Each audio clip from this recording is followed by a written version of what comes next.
concepts in the book, more or less. I'm going to go beyond the book a little bit, but really I'm trying to explain what we are arguing in the book. And in the second part, I'm going to go beyond what we have.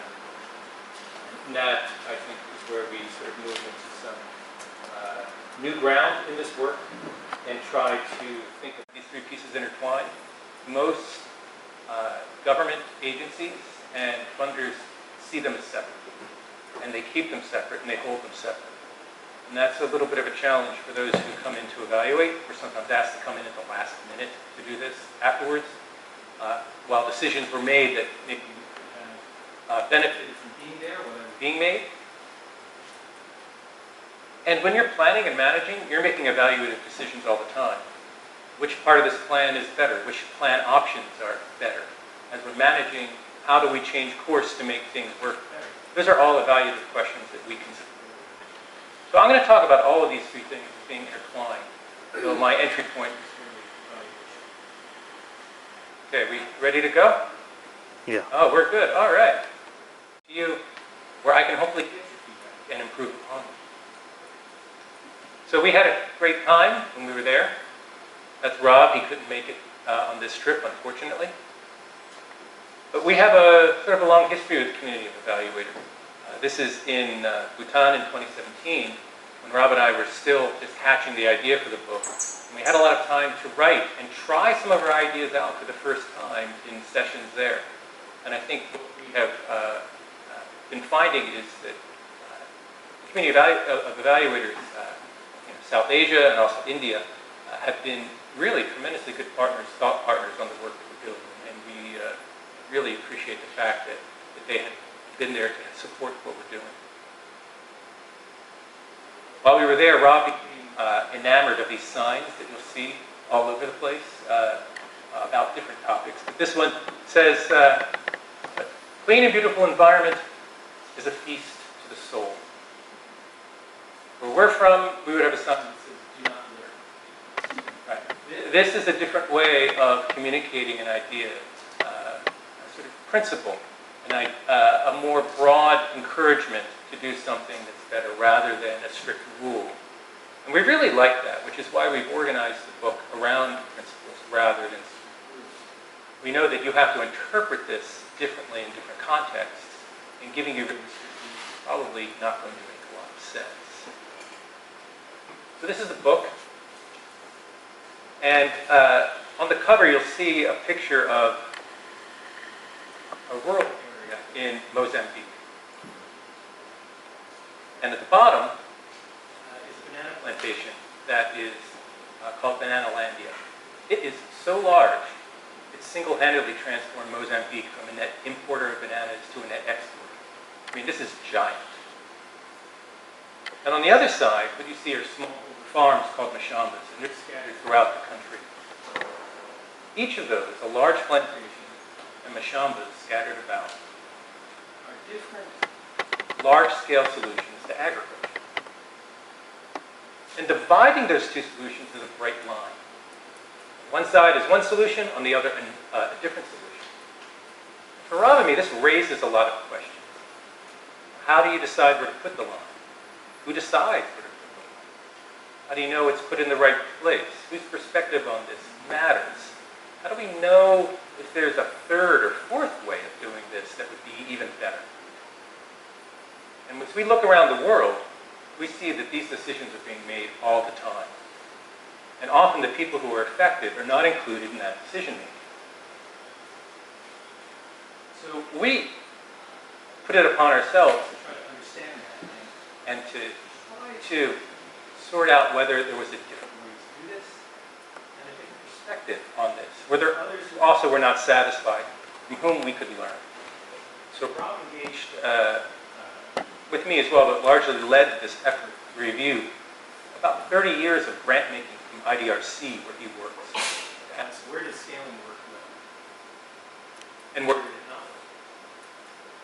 And we engaged with innovators throughout the Global South, and what we think we came up with is really a way of thinking about this that's based on what innovators from the Global South were telling us. We were learning from them and then trying to take these ideas and organize them me that we could speak to other organizations and funders in the North. We took everything we learned, we put it in the book, and the book has 4 principles and 5 case studies. And what we think it does is challenge people to develop a different mindset around scaling. And the reason we're focusing on principles and mindset is because how diverse it is when you are trying to scale. You're doing it in different places, different kinds of efforts. There isn't a fast rule that you can follow. And that comes out in the case studies. The 5 case studies are quite diverse. We have a case study around Chagas disease in Central America, sexual violence here in India, salt reduction policies in Latin America, policy research that spans the global south, and another case around fortified sunflower oil that's trying to harness market mechanisms for skin.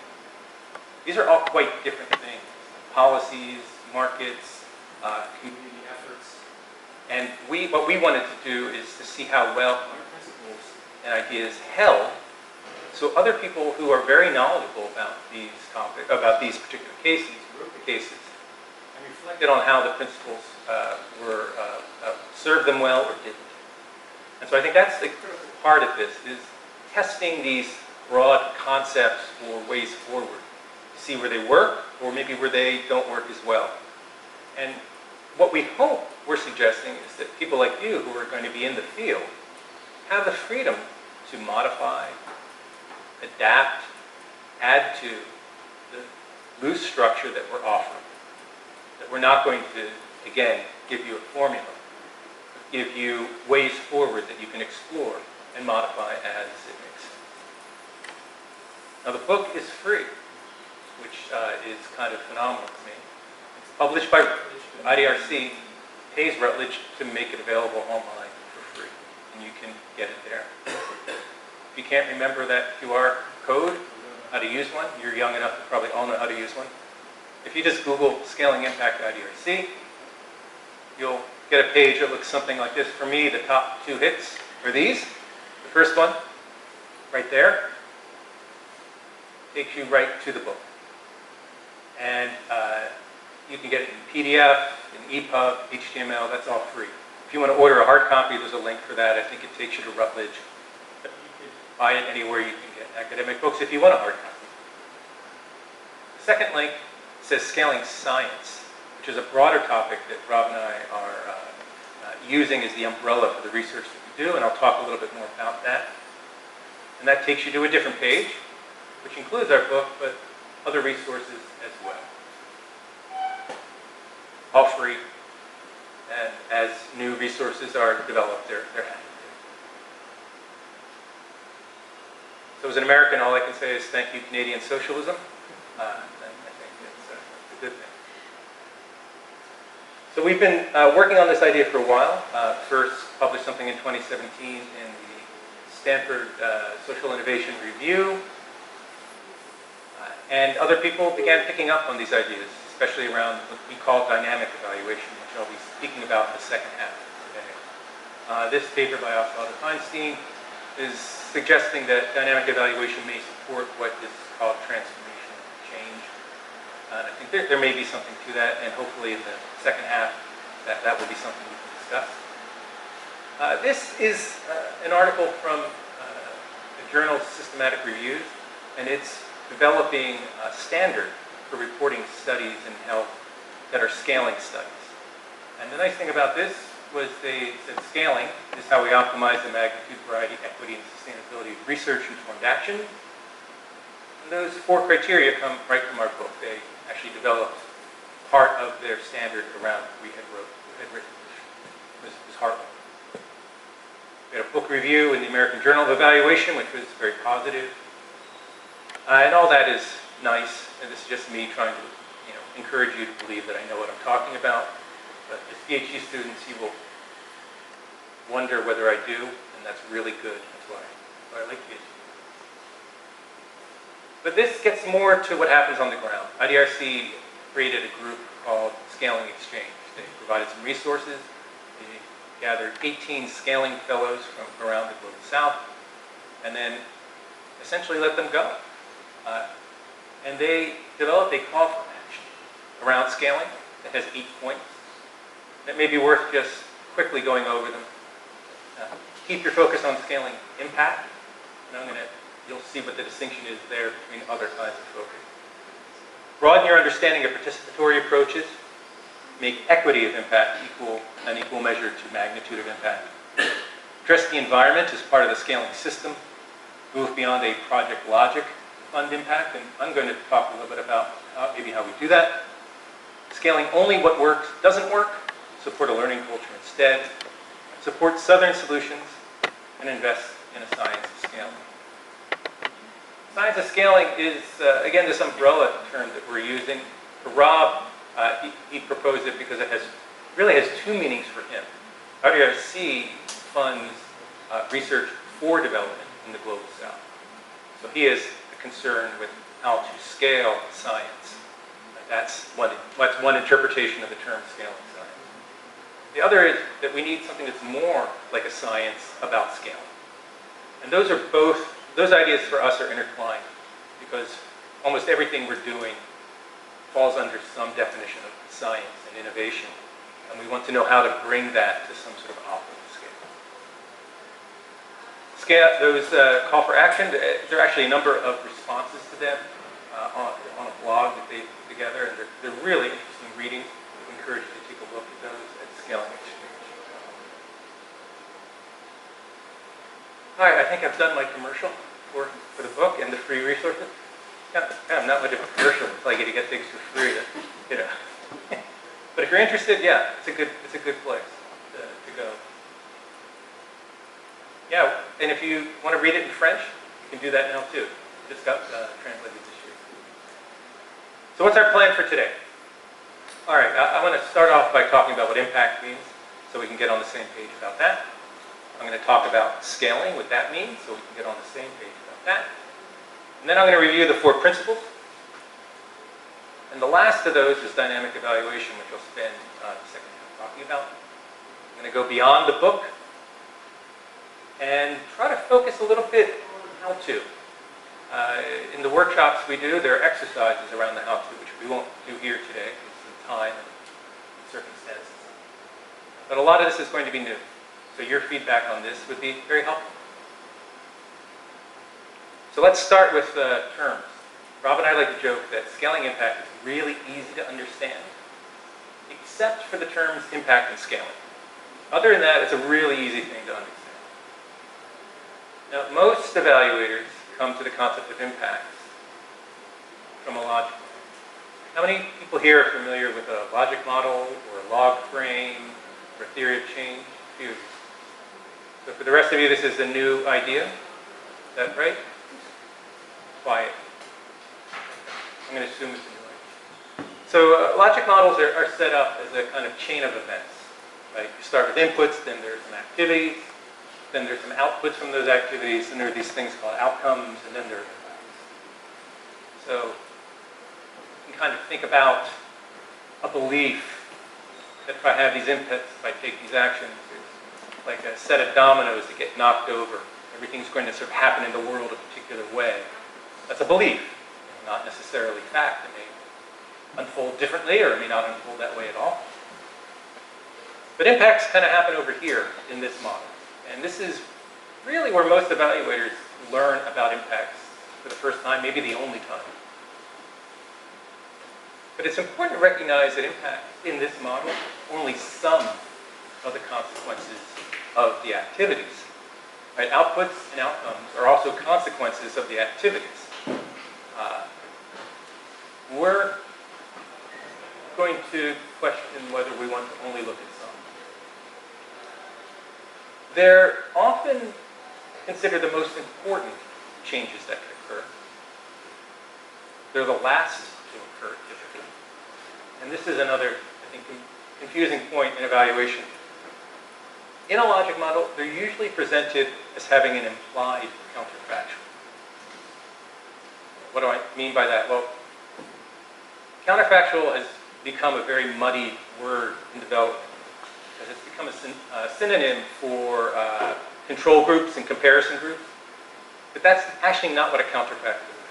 Counterfactual is an idea. When you say that something is different because you've taken action, or something is better because you've taken action, you're suggesting that there's some kind of a comparison that's been made. Just even in your mind, right? It's different than what? It's better than what?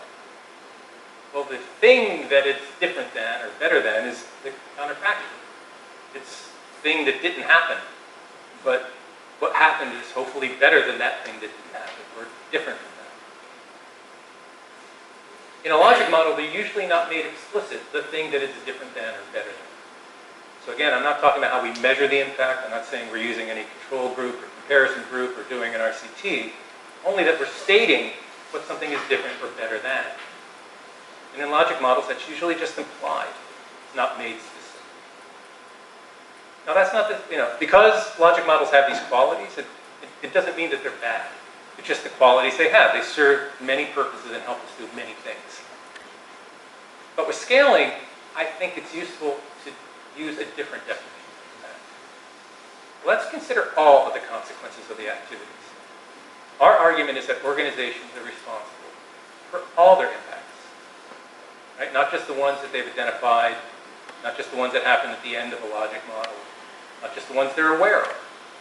They're responsible for all of them. Now that raises real practical challenges if we're now trying to consider all impacts. And at the end, I'm going to talk a little bit about some ways of prioritizing that. And so for the moment, let's just assume that we can navigate this some reasonable way. This is a place where I think at a practical level, a lot of questions come up early on. But I've got some answers for them towards the end, and you can tell me whether they make any sense. We're also interested in consequences that are of any importance at all. Because what's important to me may not be important to you, and what's important to you may not be important to me. So to just make a decision if something is or isn't important suggests that we're not concerned with how other people think about this, what matters to them. We're also interested in impacts that happen at any time, at least after the activities, because they have to be consequences. So they could be immediate, or they could take decades to occur. We don't want to limit it to just thinking about them happening at a particular point in time. And as much as possible, we'd like to state an explicit counterfactual. What's it different than? What is better than? This becomes particularly important in evaluating scaling. Because usually what we're saying is, when I scale, if I go through some sort of scaling exercise, then my impacts are going to be different than they would have been if I had operated at a different kind of scale. Right, so what I'm comparing is what's happening at different levels of scale, or different types of scale. And I want to be really clear about what they are, otherwise I can't think about how scaling has made a difference. So this becomes more complicated in thinking about evaluation. And I think it gets a little bit confusing if we just let that counterfactual be. All right, so if I were teaching a class on this, I think I've more or less crammed the whole semester's worth of graduate school into this little bit right there, and there may be some questions. Or maybe I was amazingly clear. I find that hard to believe. Any questions about this? Does it make sense? Does it not make sense? Are you wondering how you're going to leave without me noticing? And no questions. Oh, it was either very clear or you're very polite. I prefer impolite audience, actually. Yes? When sometimes action is already occurred, how do you explicitly establish an action? So, again, when I'm using this term, I'm not thinking about how we would approximate it in an effort to evaluate. Only conceptually stating what it is. So when let's say that I'm operating 20 schools, and I've decided, oh, I want to scale that. I'm going to go to 200 schools.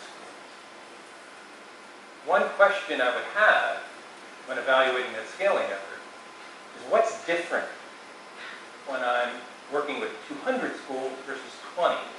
The 20 becomes the counterfactual in that, because I want to know what I gained and lost by that scaling. But I could easily have been operating with 100 schools and go to 200. In which case, I might get a very different answer in doing that evaluation, because what changes from 100 and 200 could be quite different. So if I just say that scaling was successful because good things happened at 200 schools, I don't know what I'm comparing.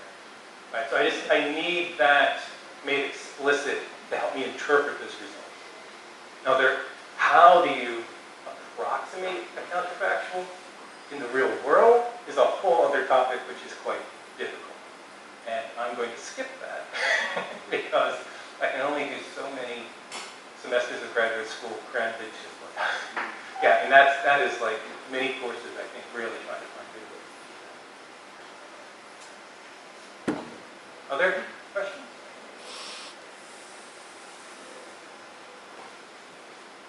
All right.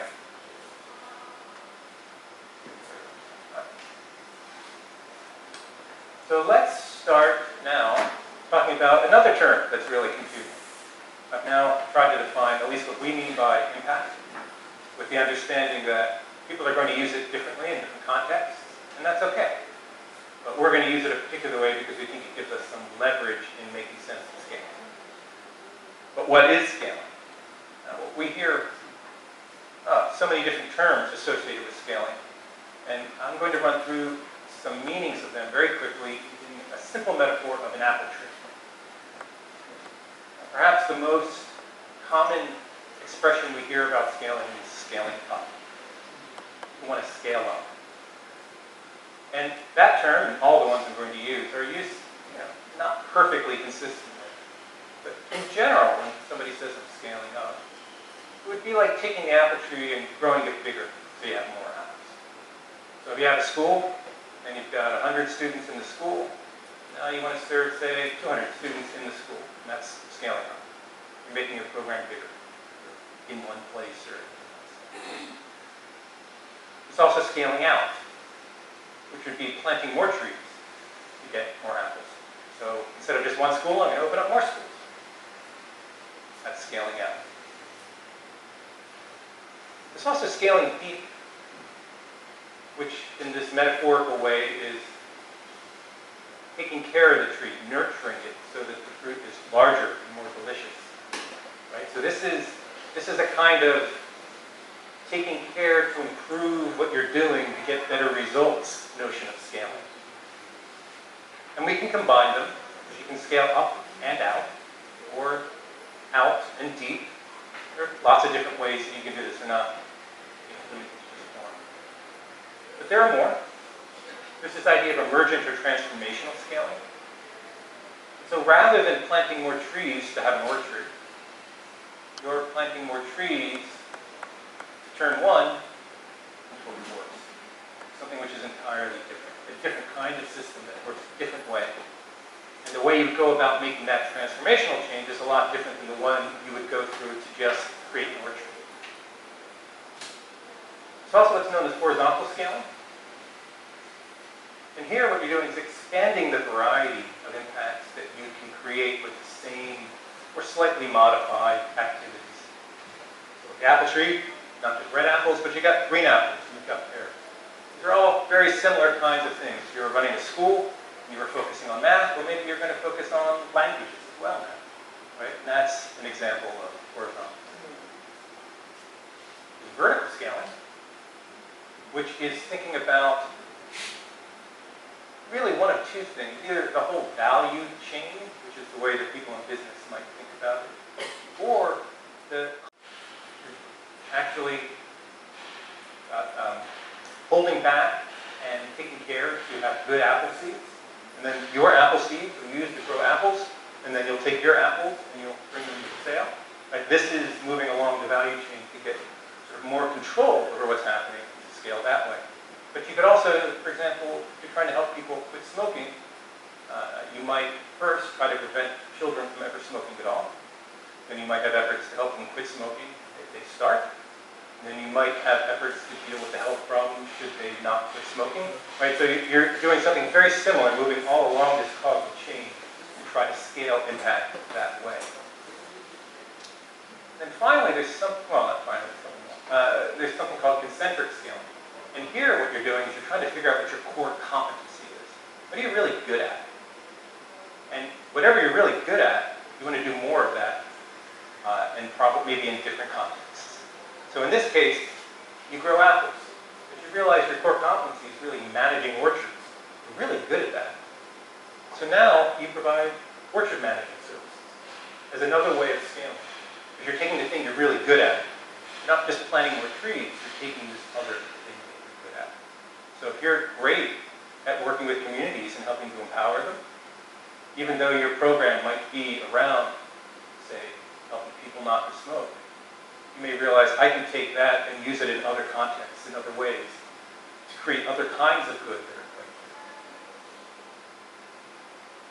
There's same scaling, which is the explicit decision to operate at the same scale. And sometimes that's the best thing you can do. There's also descaling, which is an explicit decision to do less or to stop altogether. Sometimes that's the best thing you can do for the public good. And finally, this is where final. So too long a list, isn't it? No, I like this. Not scaling. What is not scaling? This is when you do something that has the superficial appearance of scaling, but none of the benefits. This is an example of not scaling. And as ridiculous as this may look, there's a lot of this that goes on. It's a kind of scaling theater that we do because funders expect us to scale. So we start opening more sites or including more people, but we're not improving the public good in any way. We may even be producing less. And I'm going to show you a picture of this, which is both funny and sad, of an example of not scaling. All right, so any and all of these, except for the not scaling one, they're fine. Do whatever makes sense.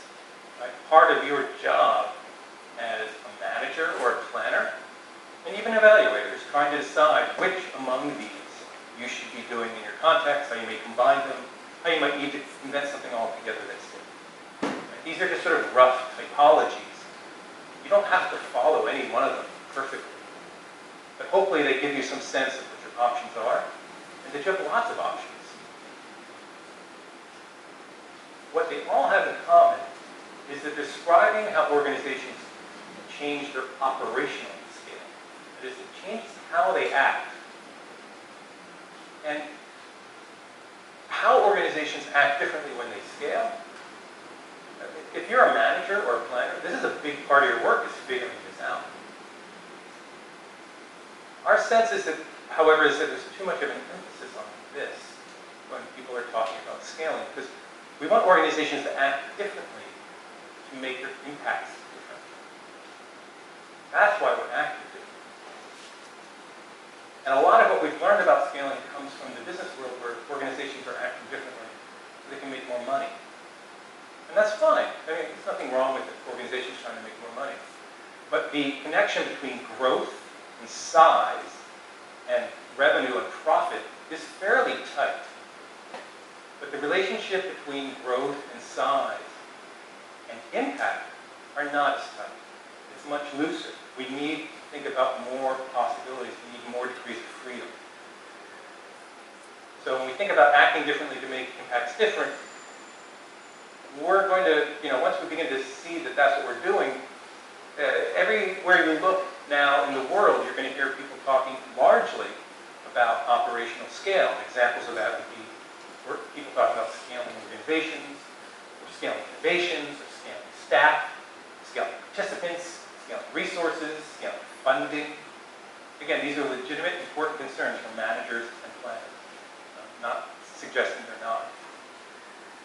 But if you want to act differently to make impacts different, it's the distinction between means and ends. We're suggesting we focus on the ends and let the means come along from that. And the ends we care about are inputs. And that's why we call the book scaling. All right. Those were a lot of pictures. Any questions, comments? Can you give an example of descaling? Because the joke in India among government circles is government starts up many schemes, none of them ever end. They go on in perpetuity. Yeah. So, an example of descaling. Well, you're asking for an example of something that happened in the real world that was descaling? The idea that an effort continues for a long time is not necessarily bad. Oftentimes, those efforts evolve, right? As the context evolves, as they learn.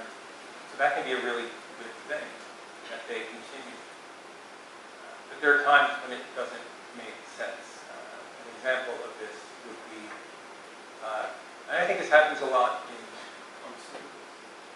A new pill or vaccine comes along that's better. And so the one that was there previously is brought down and only used in cases that maybe there's an allergic reaction or other reasons why that might make sense. And that serves the public good. If that first innovation, which maybe produced a lot of good, could prevent the new innovation from coming along, that would actually hurt the public. It would help the organization selling that cure, but it wouldn't be good for communities, it wouldn't be good for people. So that's, I think a very simple example of where that happens. In the nonprofit world, oftentimes descaling happens not by the choice, not sort of a rational choice of what's for the public good, but the fact that funders decide that they no longer are supporting a thing. And so something which began to flourish and bloom then withers because it no longer has support. That's not really a good example. That's not an example of descaling that serves the public good. That's actually a bad use.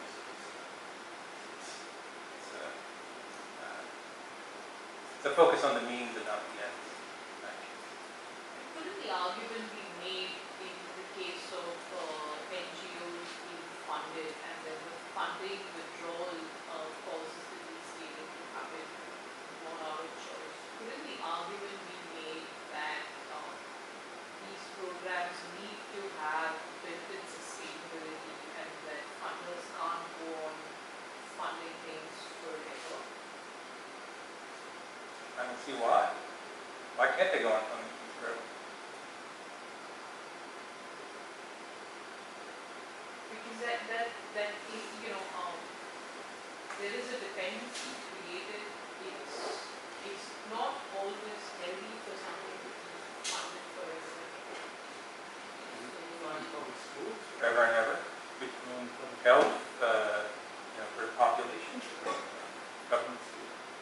It's a choice by foundations to change their focus over time, or to believe that organizations become stronger if they take the funding away or decrease it over time. I would say that sometimes it makes sense, sometimes it doesn't. But what's not often being considered is the length of time required to create the change that people want. 3 years, 5 years, that's sort of the cycle that funders tend to operate on. It may take decades to create the change they're looking for. It may take generations. So I'm going to talk a little bit about this in what we call coordination. And you may be right that it's more than we should expect that a single philanthropy or government is going to fund something for 50 years. But if it's not funded for that long and it takes 50 years to create the change won't happen. So how do we plan for that? And I'll talk a little bit about it. But I challenge you only because funders keep telling us they can't do that. And I haven't actually heard a good reason why they can't. They don't want to.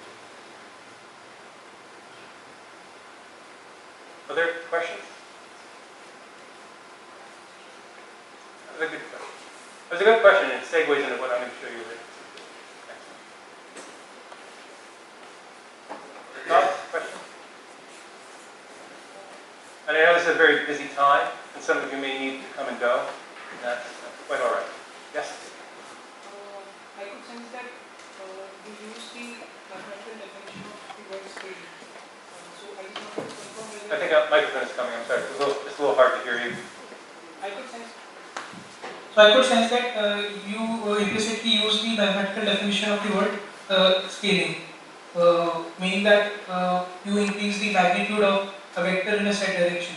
So the terms like scaling up, scaling down, etc. So can it be explained using that idea that okay, scaling up means that if a vector is in certain direction, I increase the magnitude of it and it becomes scaling up.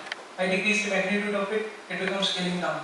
And is it that scaling out means that you applied different vectors in same direction and distribute magnitudes across it, and you say that scaling has happened if the magnitude is not above the threshold limit, and scaling has happened if it goes up. So is it the case? Am I right in creating that analogy? I would modify that a little bit. So rather than thinking about scaling only as magnitude, I'm doing more. Right? You can think about it as doing something different. Sometimes that different includes more. Often it does with scaling, but not exclusively. So when you're scaling deep, you may be operating with exactly the same number of participants in a program and exactly the same number of locations. Everything may be exactly the same, but you're changing the way you operate. You're operating differently. And now your impacts are, the quality of the impacts are changing. The dimensions of that impact are changing. And I'm going to talk about what those dimensions are that we consider and how you might consider others. So a lot of operational scale, changes in operational scale, are related to magnitude of effort, but not all of them. Which is why I keep coming back to saying, using the word different. Because I'm hoping to break our tight association between scaling and magnitude. It's not to say the magnitude is not a part of it, often it is. But we want to broaden our thinking to include other things that are qualitatively different, not just more or bigger. Good question. Did I answer your question? Oh, good. Yes? This may be a dumb question, but please keep in mind I don't know anything about the subject. Same here. Yeah. Switch it off. Switch it off.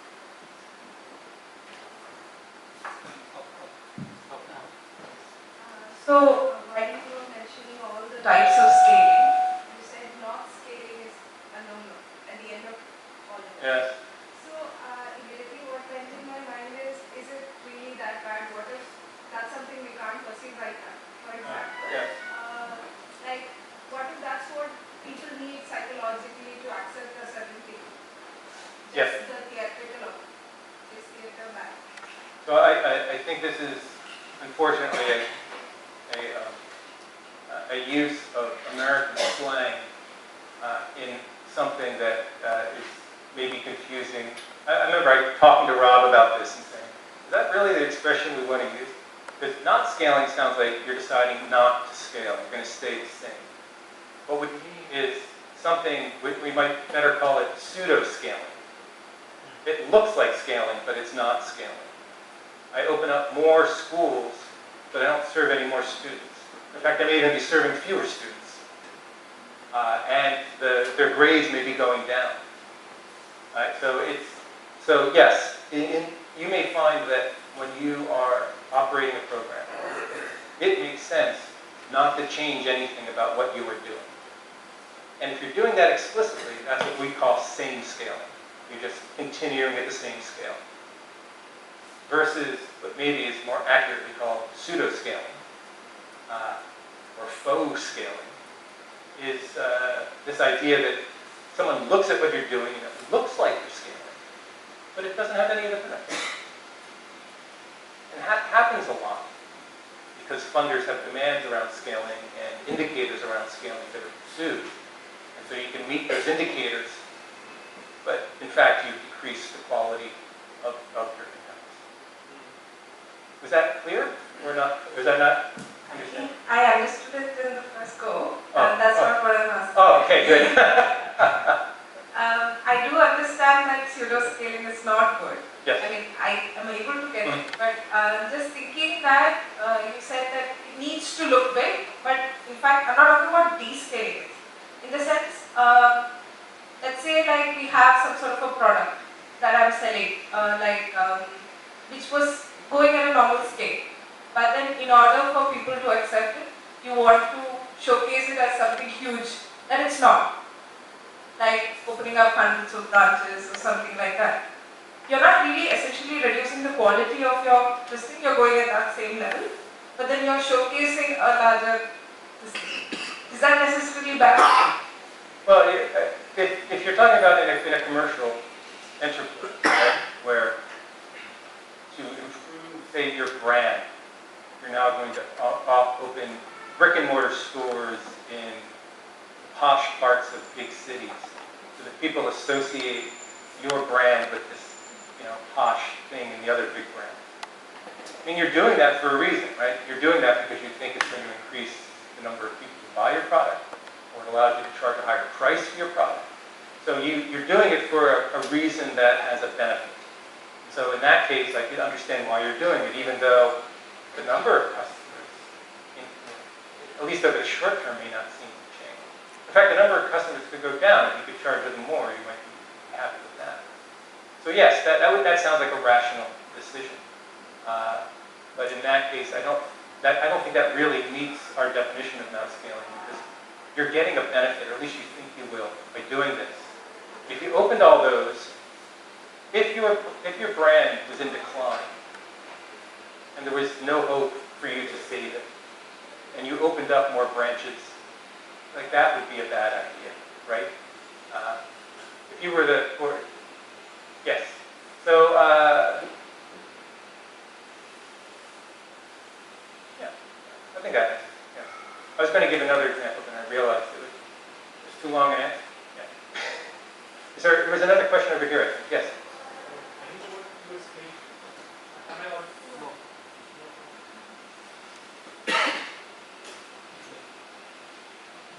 Hello.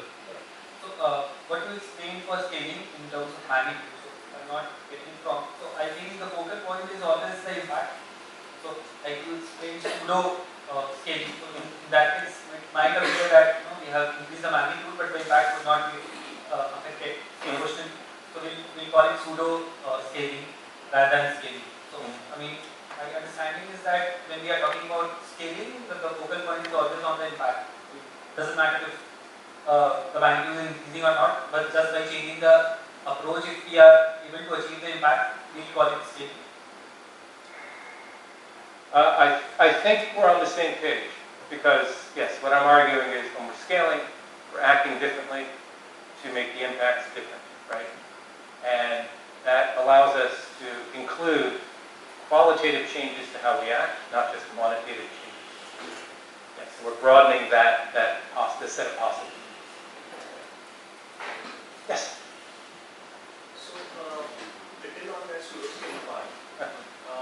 So, when we start an intervention, we are not really completely aware of the impact it can cause.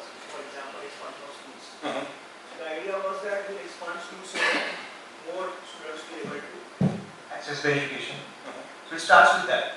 And we expand schools, and probably on the way in the program, it was understood that there are not enough teachers. So there are brick and mortar schools now, more, but absence of teacher results in poor outcomes of education rates. Yes. But so my question really focuses on is we start an intervention with appropriate impact, and we start a scaling intervention with the appropriate impact in mind. But while going on, the project so too tends towards pseudo scaling. So in the beginning, it's not really in all cases probably easy to understand whether this scaling project will become a pseudo scaling or not. You're very, Yes, I mean, Is this right way of if I was giving grades, you would get a very high mark for that question. Yes. I'll give you a grade that counts. Okay. Yes, I'm going to talk about that. We call these scaling effects. That as you scale, it may become harder or easier to achieve the impacts that matter, right?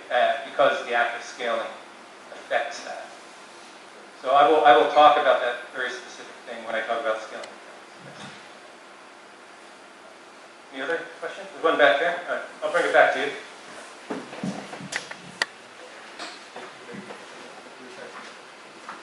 Yep.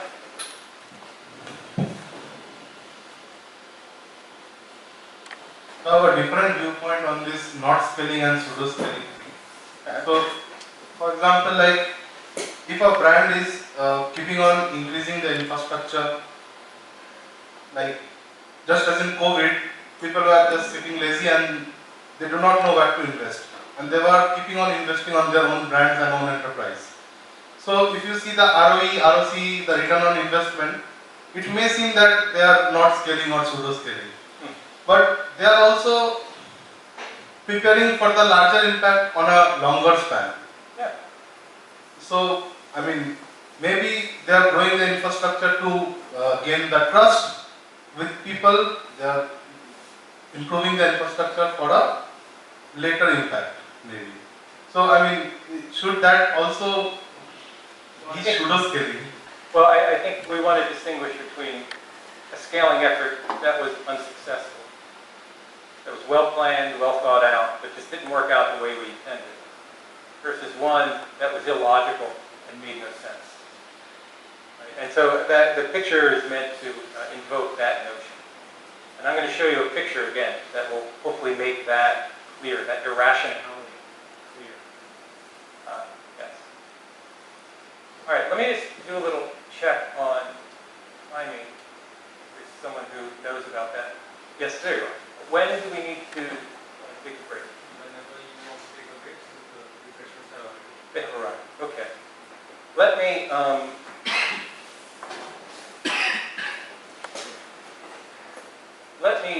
have us take a break now, because sitting here while there are refreshments seems wrong. Seems just morally questionable. When we come back, I'm going to go through the 4 principles. And I'm going to do that kind of quickly because most of those are in the book. And then we'll go on to the last principle some more, which is dynamic scaling. So let's take a break. And how long do you have to break? 15 minutes should be fine. Everything. Well, scaling is a choice, and that choice is shared. It's not just a choice for you to make. You should be sharing that choice with stakeholders, especially the people who are affected. How do you know that the scaling will serve their interests? Share the choice as much as you can. And it should be based on evidence, but also values. Right? We talk about evidence happier, more fulfilled, more successful from their perspective. And those things, the evidence and the values, may change as we scale, so we have to keep monitoring. We hope that what we can do is to change the conversation from what we've seen in a lot of the literature, which starts with how do we scale? We'll find an article that says this is how you scale. We'd like to start the conversation with should we scale? Let's start with that. And we may want to ask that question repeatedly as we go through our operations or a program or a policy or a product or anything that we're doing that affects the public good. The answer today may be no, but tomorrow it may be yes. Maybe yes after that. Maybe no after that. Why do we want to change that conversation? Go to something which we call impact risk. Impact risk is the risk that organizations fail to produce impacts that stakeholders desire, or they produce impacts that stakeholders don't desire. As we scale, we tend to move into the unknown more.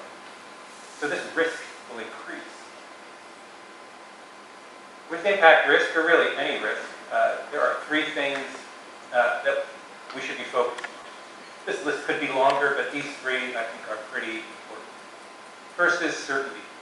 How certain are we about the consequences of the actions we take? How well can we predict the future in the context where we are? The other is stake. What's at stake if this doesn't work the way that we want? And who is bearing the burden of that? And finally, tolerance. How much tolerance do stakeholders have for risk? In particular, the people who are affected.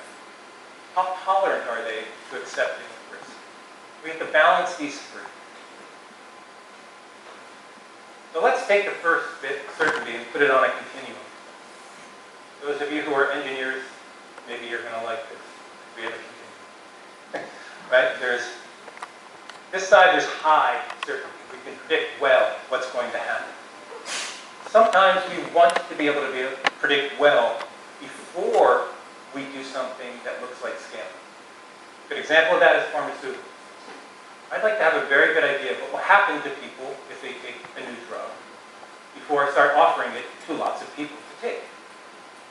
If I have an idea for a new drug, and then the next day I make it in my kitchen, and the day after that I sell it on the street, that's largely illegal around the world for good reason. We'd like to have a high level of certainty before we act. At the other end, we have low certainty. We're not sure what's going to happen. When we have no idea what will happen. But sometimes, scaling there also makes sense. For example, fine art. I can create a new painting today and hang it in a gallery tomorrow without any idea as to how people will react, whether it will have a big impact, no impact, negative impact, it doesn't matter. Because what's at stake is generally considered fairly low. So if you're working with some kind of a program, a policy, a product, what in our language we might generically call an innovation, it's going to fall somewhere in between those extremes probably.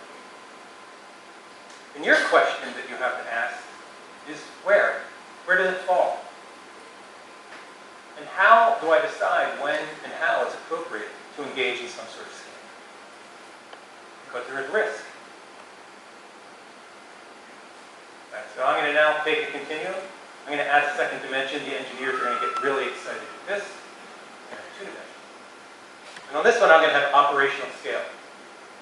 And on one side, we have small, or operating at the same scale, where we probably have a good sense as to what's going to happen. Stakes are pretty low. Or large, or different kinds of scale. Here we begin to move into the unknown much more. And there's a relationship between these two, right? The larger or different, or more different the scale, the higher the certainty of impact we'd like to have before we act. So that anything that's down here, well, we can justify that because it has enough certainty. And if it's over here, it's not justified because we don't have enough. So this is sort of a basic rudimentary beginning point to think about this. But where exactly do you put that line? And is that line straight? Probably not straight. Now we think it probably looks a little bit more like this, where you're gathering lots and lots of evidence for a while, and you have to kind of hit a point where there's enough of it, an accumulation of evidence, that it begins to really warrant changing the scale. This could be really short, it could be really long. It's going to depend on your context and depend on many things. But with that shape in mind, what we've done is we've divided that space into three categories. Here, the impact risk is too high. Here, what we're doing is treating pharmaceuticals like they're fine art. That's a bad idea. We don't want to do that. And here, the impact risk is too low. We're treating fine art like they're pharmaceuticals. We're going to run multiple RCTs on the fine art to determine how people are going to react to it. That seems like a silly thing to do. We don't need to do that. This middle piece is acceptable impact risk. This is what we're searching for. What is acceptable? And what is acceptable to whom? There's no easy way to find it. There's no specific place it falls. This is why we have to share the choice of scale with stakeholders, especially with those who are affected. Now, if the urgency of the problem changes, we may be willing to accept more impact risk. We saw this with COVID, with vaccines, right? We might have spent more time with the testing of the COVID vaccines before bringing them to the public if there were no pandemic. But there was a pandemic, so we decided a little more risk was worthwhile because if we don't act, there's also risk.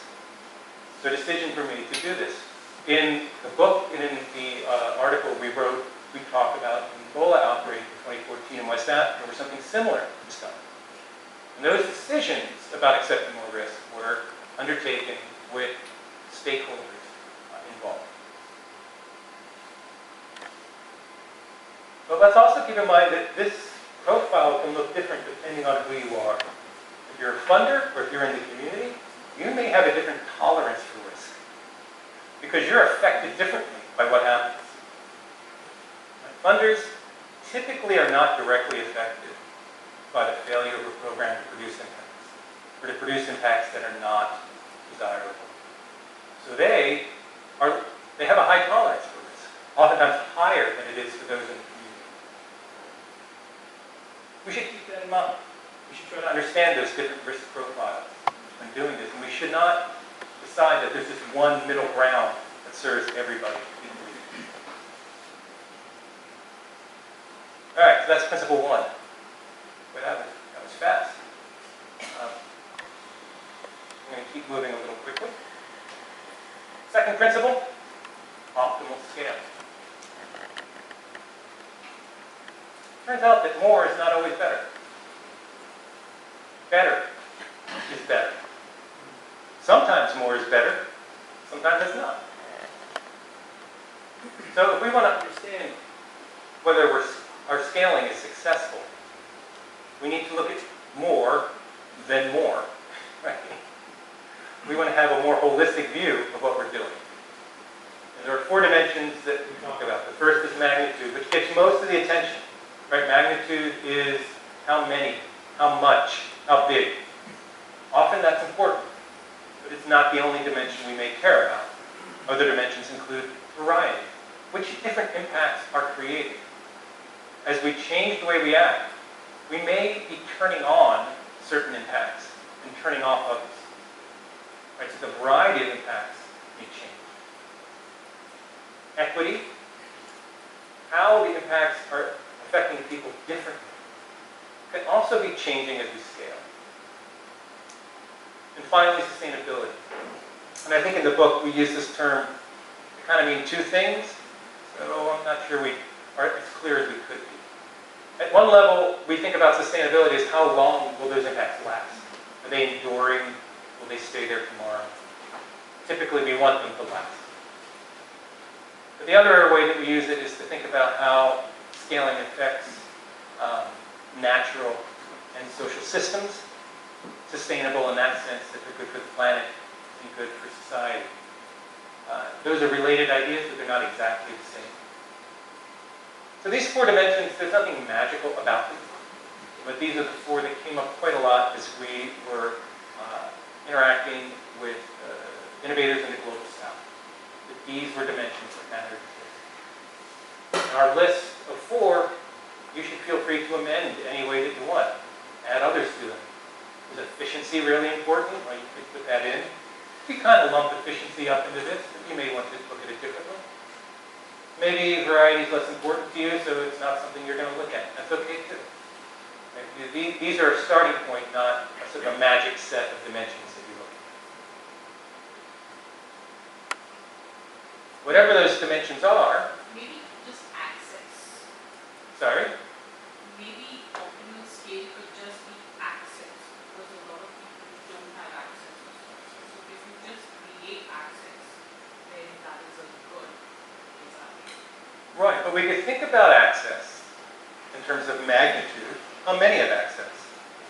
We could think of it in terms of variety. What different ways do people have access? We can think about it in equity. Do people have different levels of access depending on, say, gender? And we can think about sustainability. Does the access continue to be open to people or not? So that's a great example of how we can apply four dimensions to look at the same impact. and break us out of the notion that we're just trying to think about more, or how many. Not saying this isn't important. It's really important in many cases. And in India, which is, you have cities that are larger than most countries. This is scaling and magnitude matter a lot. But these others matter as well. And they may matter as much or more.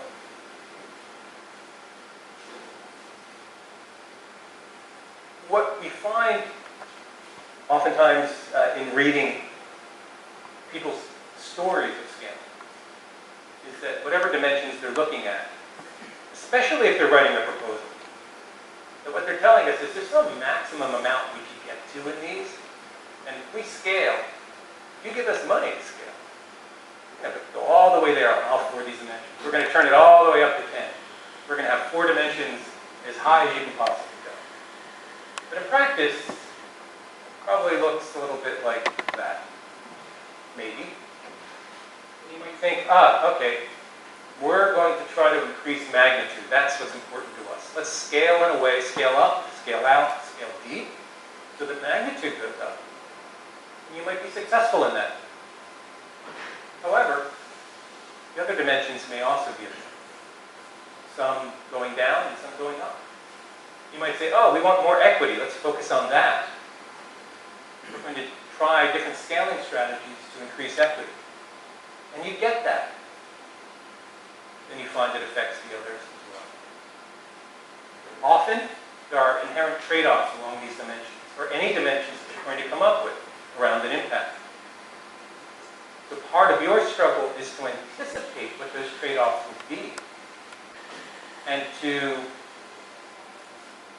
approach scaling in a way that is cognizant of that, and testing that, and ensuring that those trade-offs happen in a way that's acceptable. This raises this question of how can we know whether changing operational scale was successful if there are trade-offs? If something goes up and something goes down, how do I decide whether that's good or bad? And so a strategy there is to use something that we've been calling an evaluative rubric for scaling.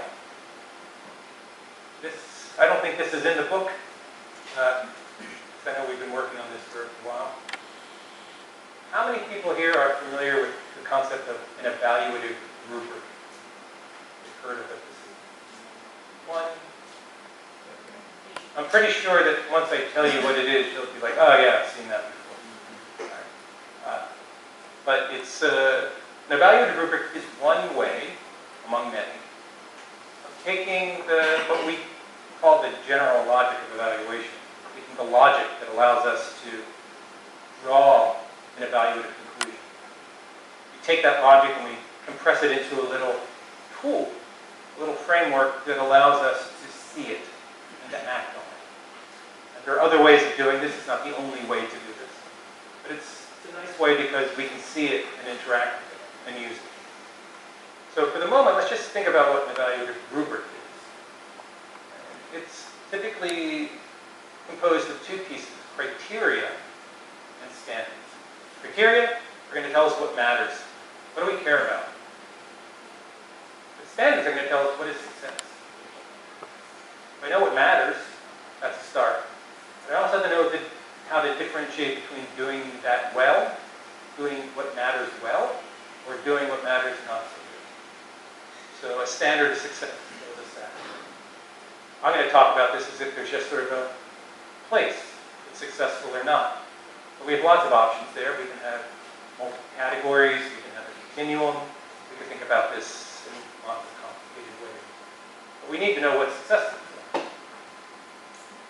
An evaluative rubric for scaling takes that same idea and just says, what matters when we change operational scale? And what is success when we change operational scale? Right? We're just applying the rubric, which is a general tool to scale. And what matters is the magnitude, variety, equity, and sustainability of impacts. Or some other dimensions that are there. Or other things you want to add to it as well. But those are things that we're trying to achieve by scaling or make better. And the standard is going to be what stakeholders believe distinguishes better from worse, given the trade-offs. trade-offs here. So when we think about better, we may need to include a notion of what the trade-offs are. That's quite a complicated thing to do.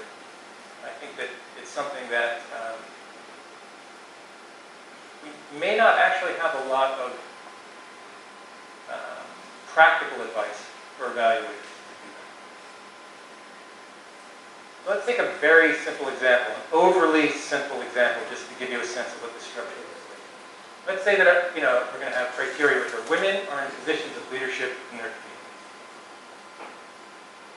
We could have women earn a living wage, could be another thing that matters, et cetera, so on. We could go on and on. Well, let's just look at one to make life simple for an example. And we could think about this having these 4 dimensions. And we could come up with standards for each of them. So we need 100 new women leaders. For variety, we want leaders in business and government. For equity, we want 50% from poor parts of town. And for sustainability, we want leaders advocate for the environment. These are not really very well phrased, I know. But I'm just trying to make these simple so that we can see them quickly. So that's a general structure that allows us to do all this and to judge whether our scaling effort is good. And we can expand upon that if we want. We can add other criteria if we want. And we can have a lot of fun with this. I can pull a variety out there and I can put it over here as its own thing. I could have equity there and here. I can construct it any way I want based on what matters to stakeholders. But just like before, there are lots of different ways that we have different stakeholders who are going to have different perspectives. So we may end up with different rubrics for different stakeholder groups. Because what matters is and what standards are different. And that would be a very useful thing to construct if we have a difference in perspective across groups. So it's a very simple tool. It gets us to the point where we can lay out our logic, where we can interrogate trade-offs and say, this was good, this wasn't so good. I can see how the trade-offs are affecting our notion of success and quality. That was, I think, also, maybe not a whole semester, but that was like 3 classes. Okay. Completing one. Right, coordination. Turns out if you're going to change the world, you're probably going to be operating in a complex system. It seems unlikely that the system, the social and natural systems you're in are just going to be very simple and easy to understand. And you're not going to do it alone. You're going to probably be working in partnership with other organizations. And if you're taking a long-term view, that suggests that you're going to need an evolving set of actors that you're working with. The question arose earlier around funders funding something forever. Well, maybe they won't. Maybe they'll fund it for 5 years, but you think you need 20 years to make this happen. Knowing that, you can say, right, I'm going to have an evolving set of actors. I'm going to have new funders coming in at different times. I'm going to have different kinds of partners, say in industry or in academia working with me at different times. How do I organize that to achieve this longer term goal? And because you're stepping into the unknown when you scale, you need a flexible scaling process. You can't just plan it all out, follow the plan, and expect it to work exactly as you have. You'll be amending it, and you need to be flexible as you move through.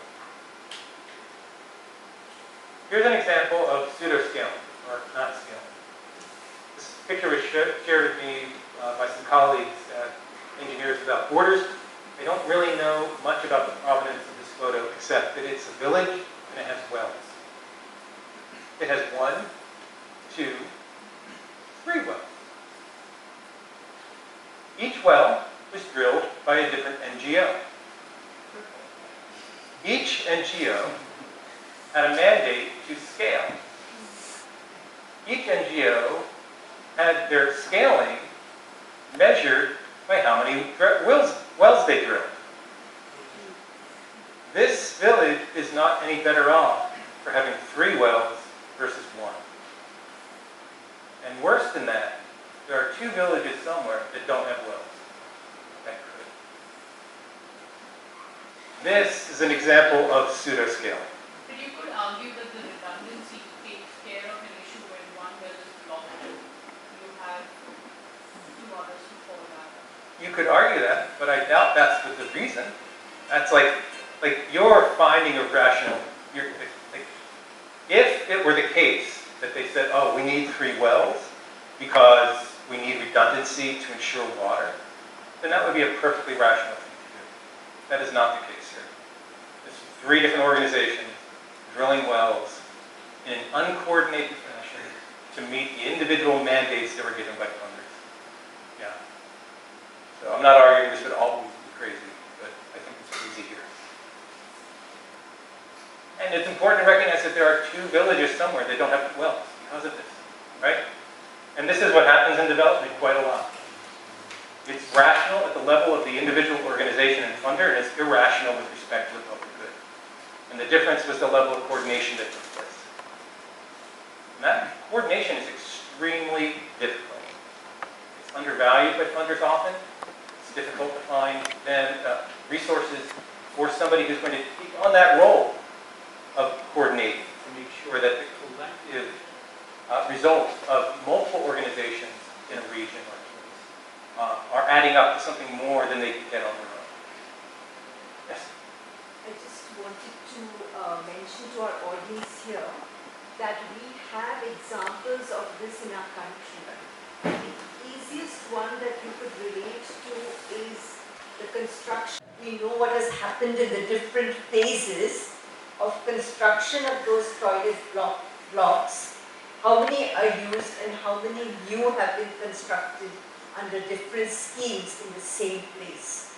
The earlier ones then became storage places for grains and so on.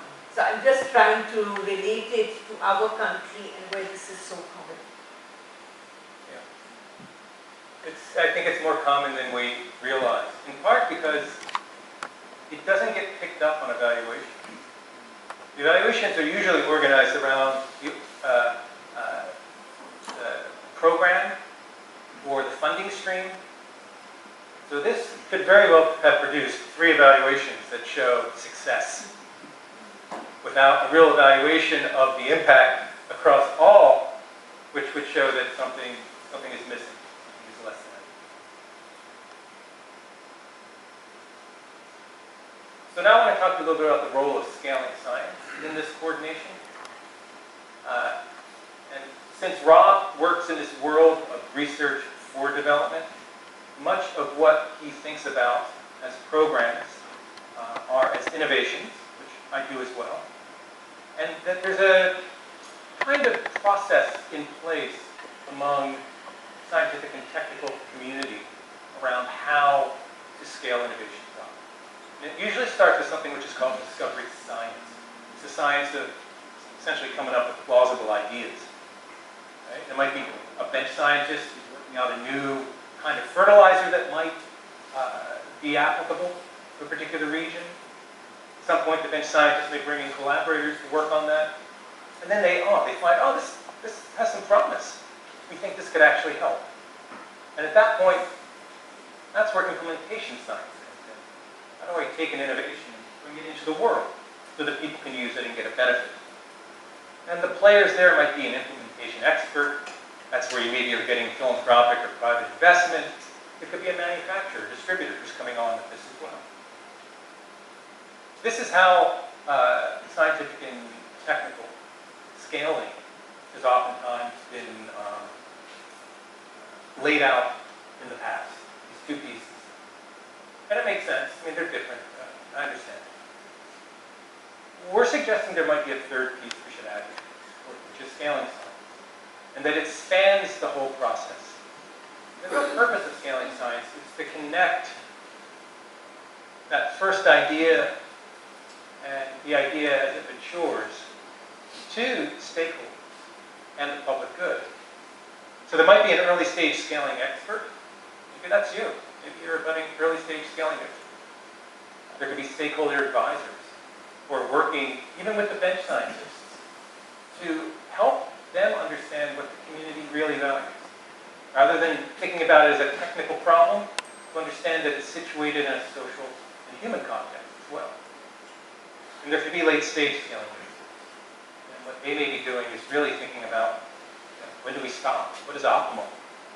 When is enough enough? When do we need to change this? When do we need to get out of the way because another innovation has come along that's even better?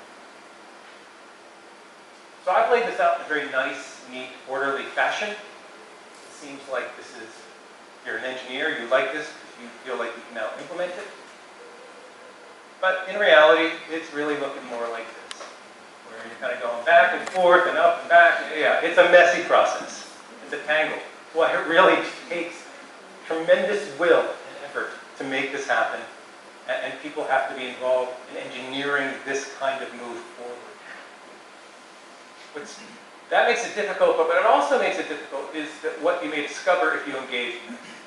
So you may decide, wow, I'm learning new things because I've stepped into the unknown. And the place for optimal scale is actually for us to be there, doing less than we originally proposed. That could be optimal scale.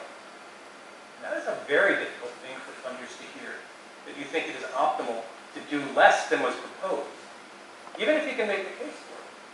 But the public good might demand operating this way. Even more difficult for funders to hear that we should stop altogether early on, because we went down one avenue with bench science and found that that wasn't a good one.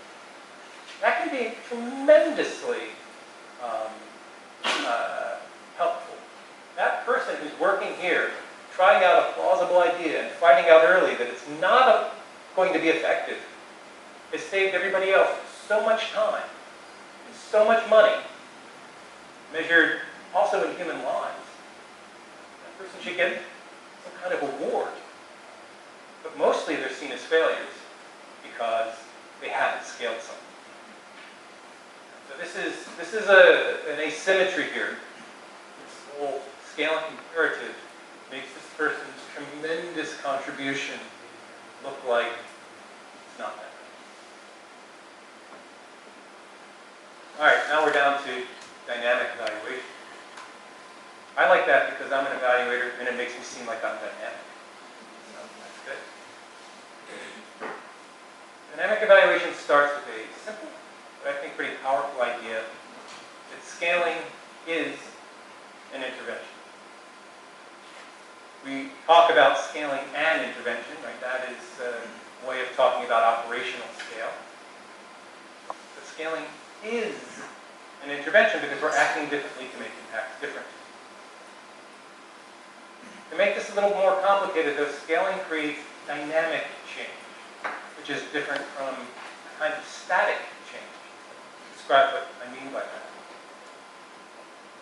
And because it's dynamic, because it's not necessarily stable, it's tremendously important for us to be evaluated before, during, and after scaling.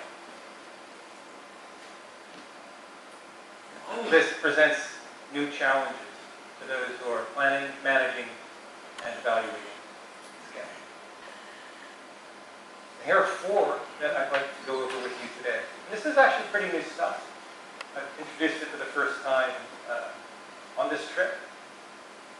So all of these pent-up ideas that we've been wanting to share, like you, trapped by COVID in our little cubbyholes and offices, now I think is a chance for us to talk about them and to get your feedback to see whether these ideas make any sense or not. Challenge 1, new types of relationships. So action to impact. This is something that evaluators spend a lot of time thinking about. You take an action, what is the consequence of that? Everything that we might call impact evaluation is based on understanding this relationship. That could be an RCT, it could be an anthropological study, whatever kind of study we're doing to try to understand impact, it's looking at that. Most summative evaluation is trying to describe that, at least along with, maybe along with other things, but at least that. What happens? What kind of impact do we get? And for those who are interested in impact investment or corporate social responsibility, they're quite interested in predicting that. What action should I take because of the impacts I'm going to have? That relationship has been sort of front and center to the work of evaluation for a long time. Maybe a little more recently is this relationship. This may look a little weird to you because I have an arrow going to an arrow. And what that means is context changes the way in which action creates impact. Right? So in some contexts, it might be easy for the action to create an impact. In others, it may be more difficult. In some contexts, the qualities, the variety of impacts may look one way. In a different context, you might get a different variety of impacts. So context changes how action is created. This diagram is also meant to kind of summarize what realist evaluators talk about. That we have to consider not just the action, but the context and how they interact.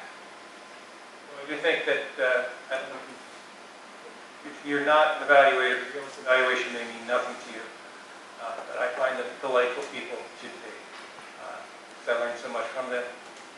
50% like the way I've drawn it, the other 50% don't, but the idea, I think they're behind. All right, this is what evaluation is focusing on. Right? This is where we spend a lot of our time. But scaling changes all of it. Because when we're scaling, we're changing actions to change impacts. That's the whole purpose. Scaling is an intervention. And when that operational scale changes, the impacts change, we could be so successful at that. The impact, and we're trying to change the magnitude, variety, equity, and sustainability of the impacts, along with other dimensions. Right? But we could be so successful at that the impacts change. And then the context changes the way the actions create the impact. So by being more successful by scaling, we could be making it easier or harder for us to get the next impact, depending on how that relationship works. In addition to that, scaling, just on its own, without how it changes our actions, may affect context. And I think this has sort of come up already, that we could have an innovation that funders really love. And they give us a lot of money to scale. And now no other innovation in our community is going to get any support. We've changed the context where we are. Different innovations aren't going to be competing with ours. In fact, better innovations may be pushed out, crowded out by our scale. So there are lots of examples of how that could happen, not just one. But my point here is that in the past, evaluators, managers, planners, we focused our attention on these two relationships. With scaling, we need to open our eyes to 5 new types of relationships. And for those new 3, we may not have a lot of tools or guidance to help.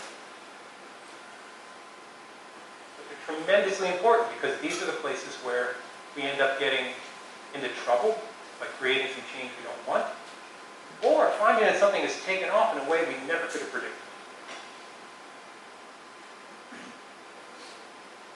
This is really the window through which we look at dynamic evaluation.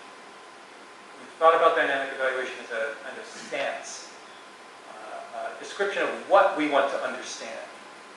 Not necessarily telling us how we should understand it, but to say this simple system is a starting place for us to try to unpack what happens when we scale. And we want to understand these kinds of relationships put into a real context with real human beings, real environmental factors. Bit of a schematic, it's a starting place. We may not be fully prepared to unpack all of it. So that's challenge 1. Challenge 2 is the nature of those relationships. They're dynamic. This relationship, in the past, historically, traditionally, look at history, be curious what you think. Largely, it's been organized around the notion of does it work or not. And if it works, we expect it to keep working the same way in the same context. Right? Like that's what we're trying to discover. What is the relationship between the action and the impact? If we hold the context constant, we should get the same result, right? That's a static relationship. And that may be true. And maybe that really does govern the way the world works if we hold the context constant. But we aren't holding the context constant, are we? Not necessarily. We might find that more or less likely to create the impact when we scale. That we get larger or smaller impacts. In fact, they might happen faster or slower.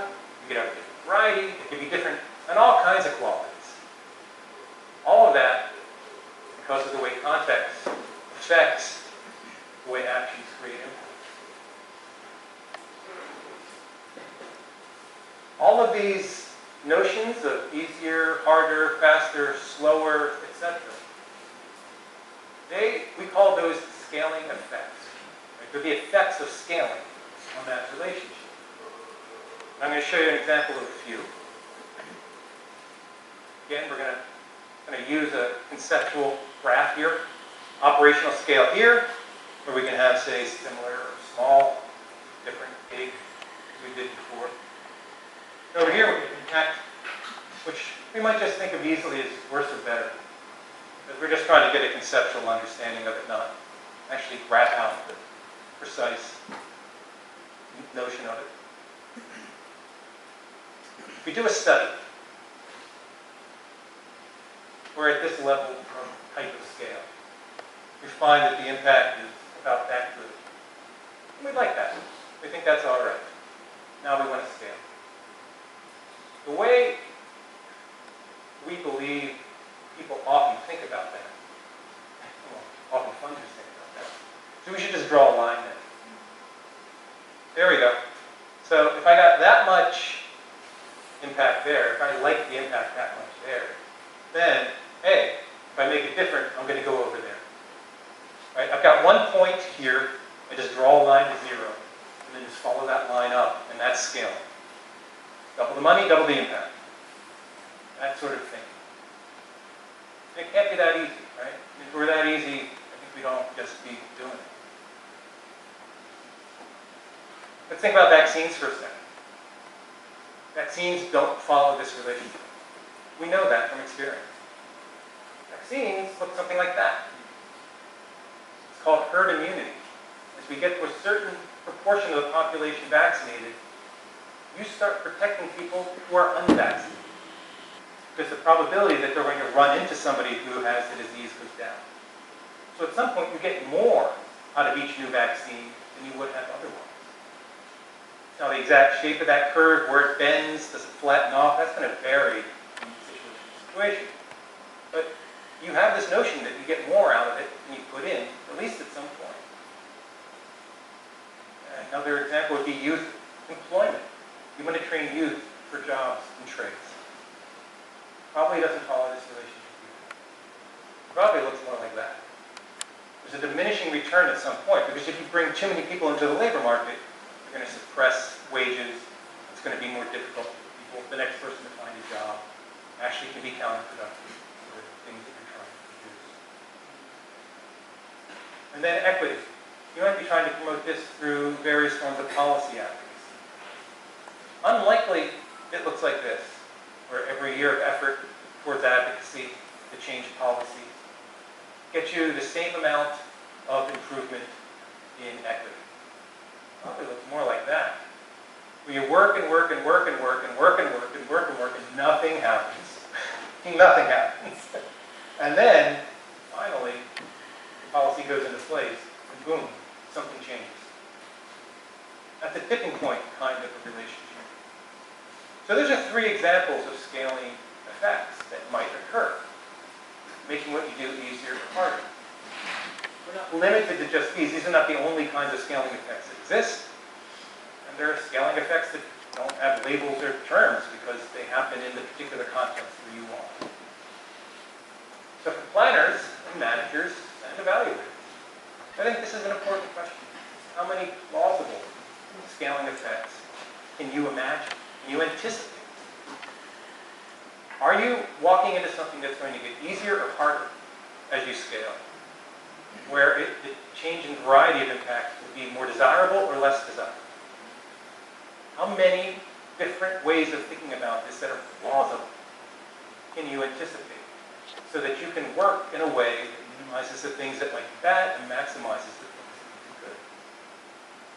Now, for one impact, there are many plausible scaling effects. And they're all the ones you didn't think about that might be plausible too. And I think a set of questions that you may ask when you come up with them. Why these? Why are we looking at these? What are the mechanisms? What's driving that kind of scaling effect? What are the breakpoints, if there are any?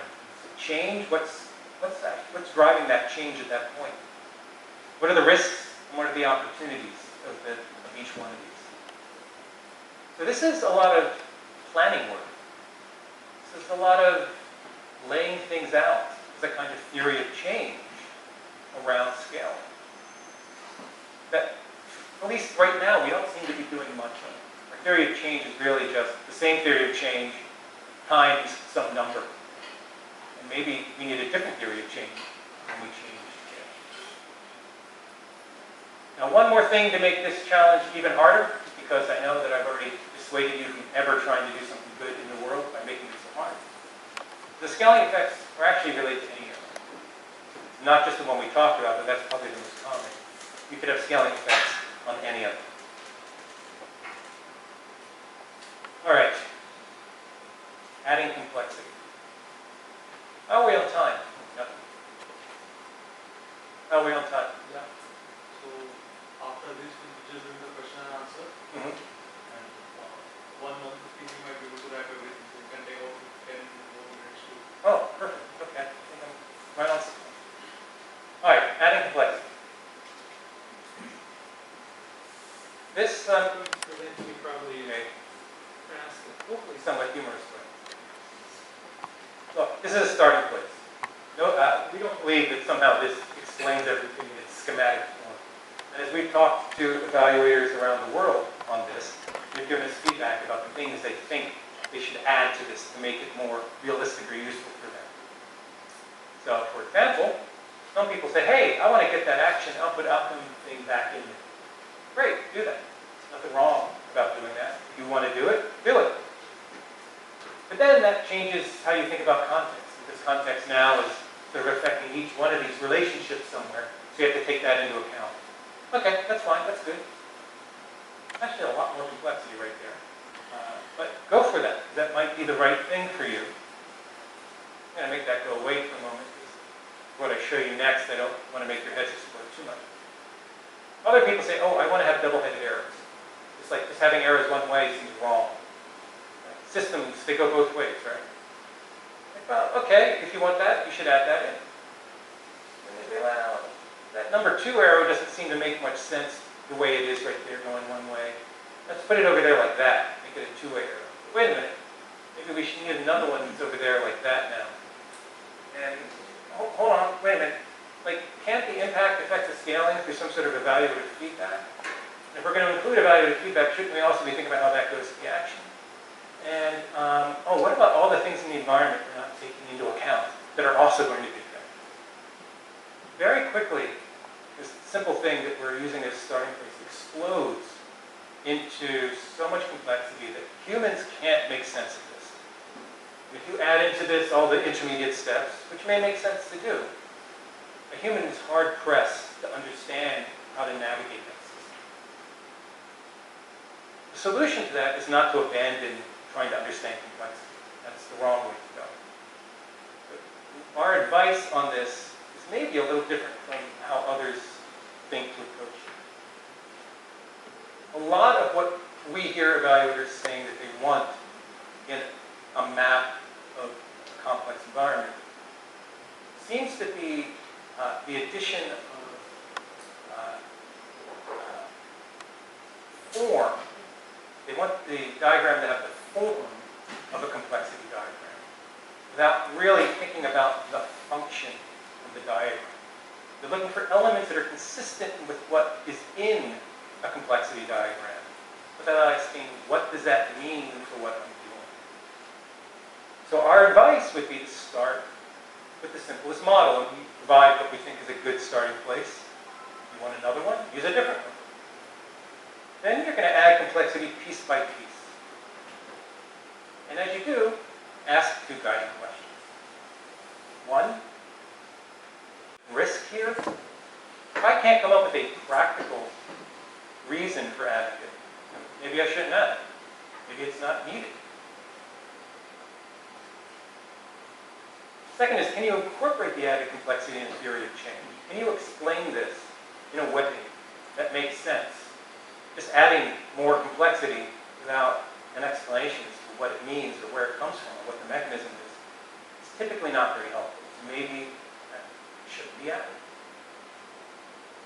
So just that little bit of advice, we think we can sort of find a place where there's enough complexity in our thoughts of an environment and scaling that we can get something done, but not so much that we can't really understand it. And it stops being a tool to help our thinking. It just becomes a kind of symbol that we are trying to think broadly. Right. Number 4, a scaling theory of change. Anyone here familiar with what a theory of change is? Raise your hand if that makes any sense to you. Some hands? Okay. It's a term that's used to mean a lot of different things, but basically what we mean is we have some belief about cause and effect relationships. We should be able to explain how they work, why they are plausible, why we believe them, and why maybe you, as an outsider, should believe them as well. So here's our simple model. And in a typical theory of change, we would only be explaining those first two kinds of relationships. So if I take a super simple example and think about scholarships for girls affecting family size, an effect that might take 10 years to happen, if not more. I really need an explanation for how that's going to work. I can't just say that's going to happen. Right? Something, you got to give me a reason why that's going to happen.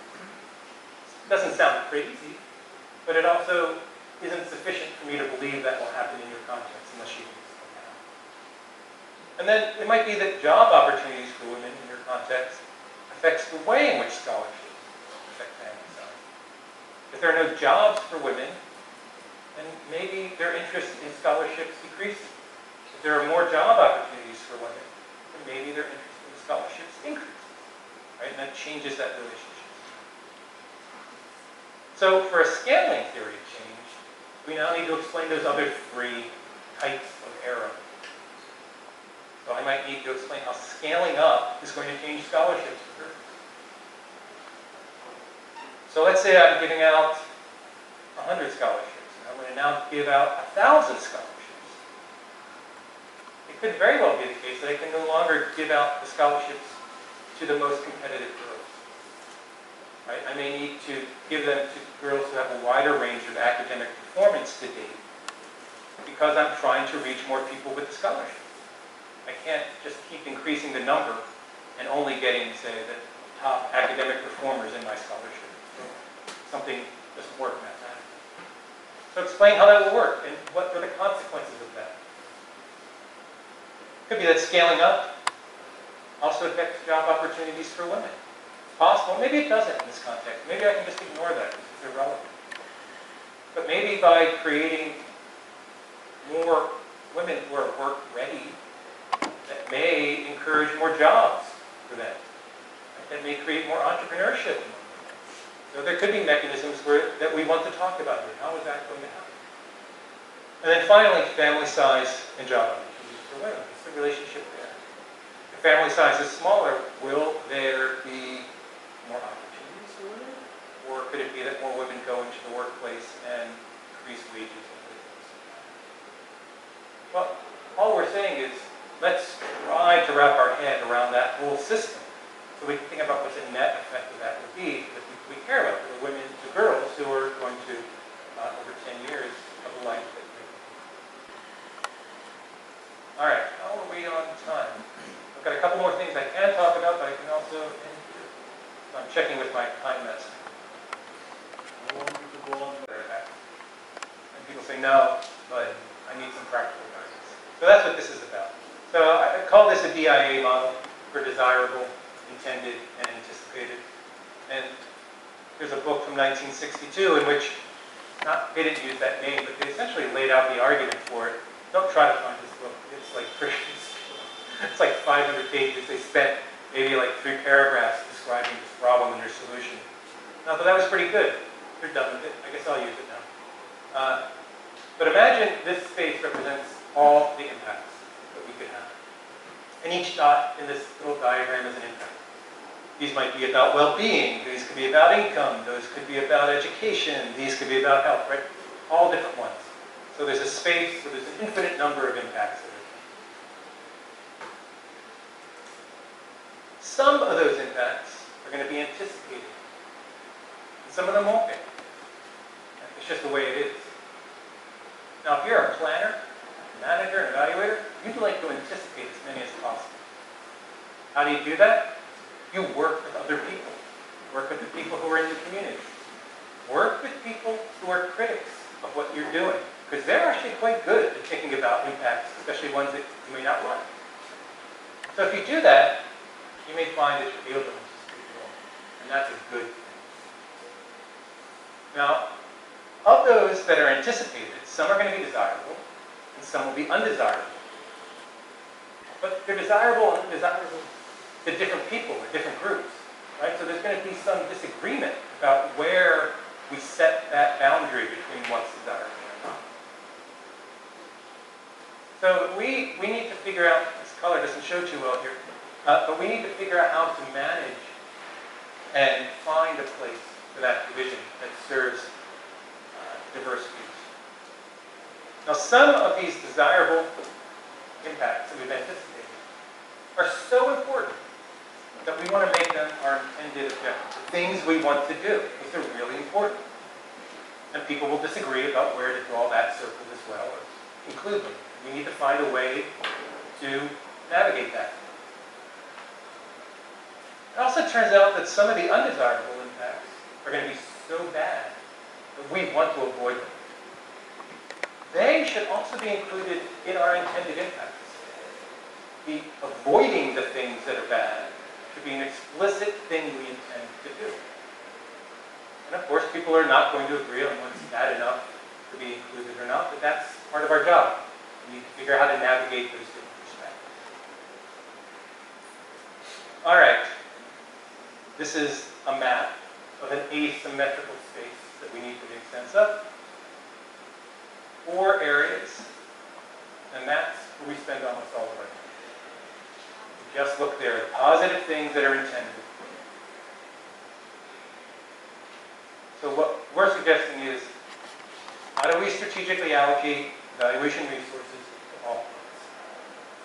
This is about confirming that good things happened and the bad things didn't happen. This is about discovering, exploring. What could be here? Something really good, something really bad, nothing of interest? You won't know unless you look. You have to have resources and time there. This is much harder than that. This is people oftentimes going into the community, doing something that looks more anthropological, trying to understand a world that before no one imagined. Then we have these things here. Could this be better than we ever imagined? Could this be worse than we imagined? Could this turn out to be really bad? Could this turn out to be really good? We might want to look here as well. How do we divide our resources among all of those? Because they're competing for our time and attention. A lot of the way scaling happens seems to be driven by a philosophy that people have. They come up with a little phrase, and then everything rallies around the phrase. So if I take another continuum here of impact, risk, high, and low, and here is urgency, low and high. Then if I'm here, where the urgency is low, but the impact risk is high, I might take what's called a phased approach to this evidence-based action. The pharmaceuticals are a classic example of this. You know, if it's a disease that, if it's not a pandemic that's upon us, we might say, you know what, we should take the time to go through various trials to make sure that this works well before we get to it. That makes sense. Over here, where the urgency is low and the impact risk is low, lots of people in the tech world in Silicon Valley take what they call a lean approach, which is let the market decide. I have an idea for something, I'm going to throw it into the market. And the market will tell me whether it's good or bad. If it's bad, that's okay. I'll just do another thing and throw it into the market. I've got the time to just churn through these bad ideas in the market until a good one occurs, and then going to work with that. Here's the problem. We don't want to mix those up. Right? We don't want a lean approach to pharmaceuticals, and we don't want a phased approach to something down here. But if we cling too much to the philosophies, if you're coming from Silicon Valley, right, then you're supposed to do lean. Everything is lean. Not everything should be lean. And if you come from the world of RCTs, everything is phased. They've got to be phased. Not everything should be phased. It depends. So let's put those back where they belong. And over here, you have another group. It's the go group. Right? The urgency is high, and the impact risk is low, because we have done a lot of work and studies on this. And the whole philosophy here is scale what we know works. We have a big backlog of things that we have tested and tested and tested. Why aren't we just doing them? Right? And this is a big push in the US. There's a lot in policy trying to get these things out, having government fund them or others fund them to just get them scaled out.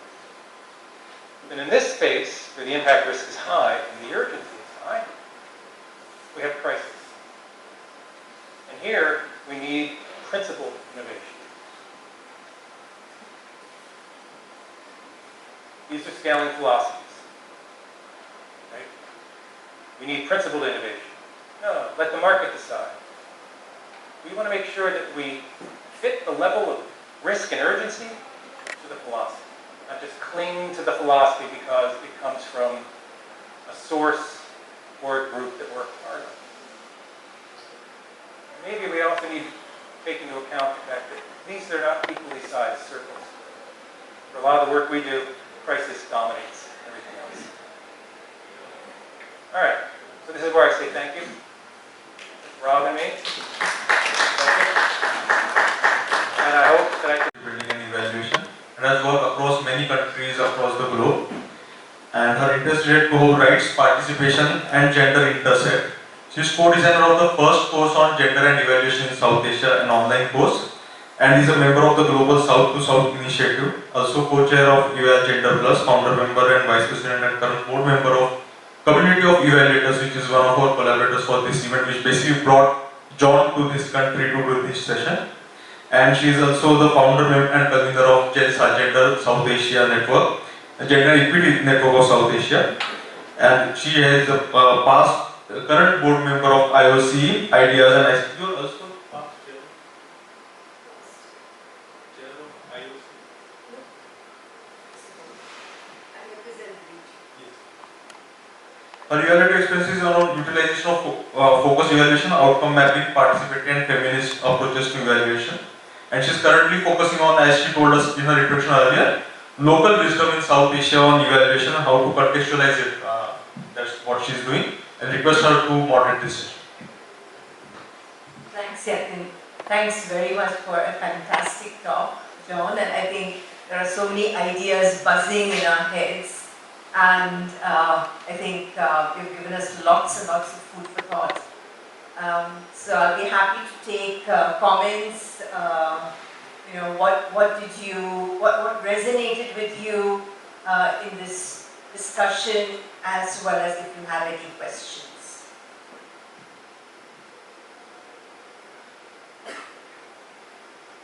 Sure.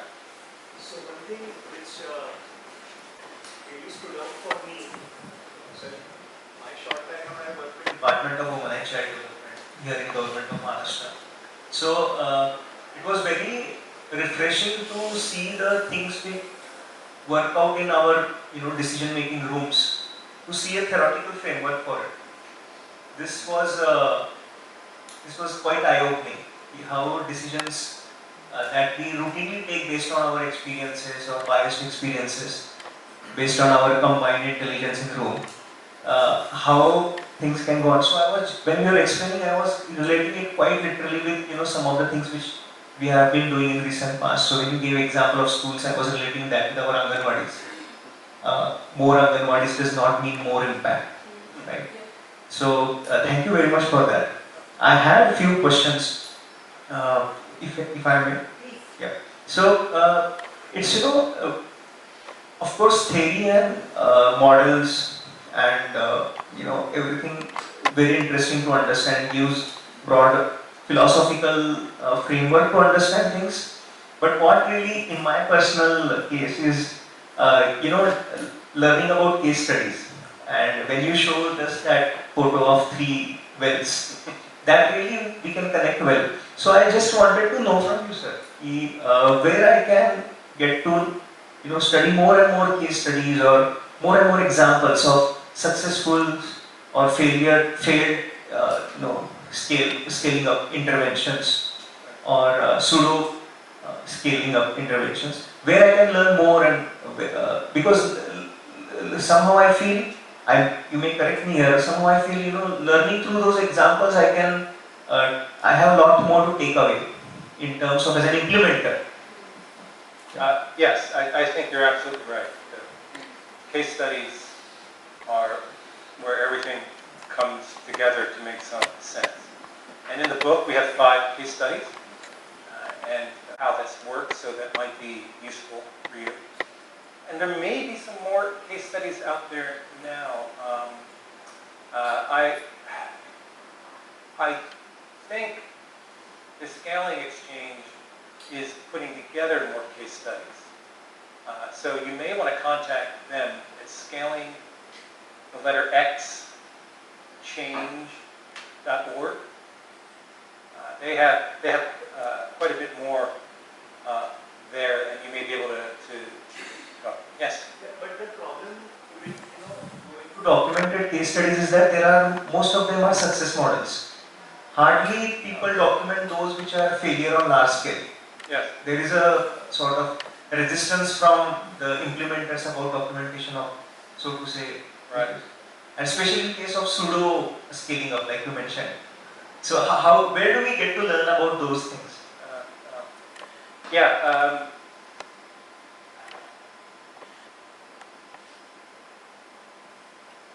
I think there's some of that in what I've mentioned, at least notions of where it hasn't worked. But case studies of scaling failures, I haven't tried to look for those specifically. There may be some. I'm not sure. If I may interject. Please. So I'm not sure if any of you know of the Lok Jumbesh program. Have any of you heard about it? Which probably tells me that I'm not too senior here with the experience. But this was when I was a student or around your demographic age. It was one of the most fantastic programs of community mobilization for education in Rajasthan. And it was started by an IAS officer. And I would recommend that you go and have a look at it. And it galvanized the entire education system in Rajasthan, where in the villages very, very poor enrollment and poor quality of teachers. And by mobilizing communities and very innovatively, it became from a campaign into a huge program. Now that program was then taken over by the government of India and became a failure.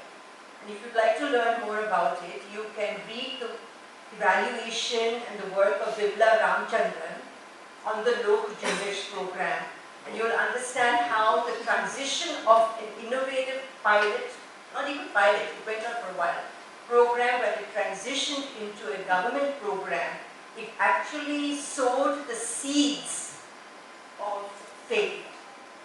And it's really well documented, so please do have a look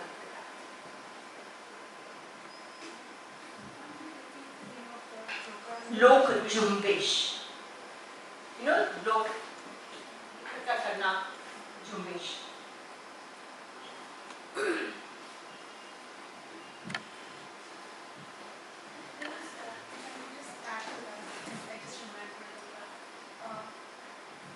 There's a particular seed called Jatropa, which is like grown in areas of Karnataka, East India, which is the seeds are used for biodiesel production, and in Karnataka initially it showed a lot of success rates. So when Government of India took it up to scale up the planting of that particular tree across the country, because the tree itself is resilient and grows in a particular kind of soil only, scaling up countrywide was not successful. I think is also an example of how scaling up did not lead to results. Maybe, like someone mentioned, it was not initially known that it would not be, but I think someone can look into the examples. But I think you might think of that also as an example where the innovation was very context dependent, right? The idea that you would scale it up everywhere made no sense because you could only scale it up in the context where it would grow. And it brings to mind another case of a scaling failure, kind of famous one in Africa, which was around wells, called plague pumps, right? Which I use that as a case. I don't know why I didn't think about it. I use that as a case in my classes. But it's actually far more nuanced than many of the reports and studies on it suggest.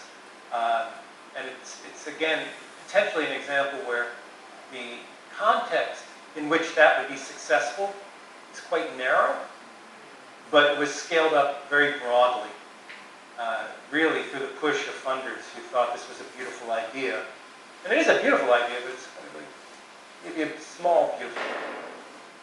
Yes, another. John, this is in the context of development projects, be it health, education or agriculture.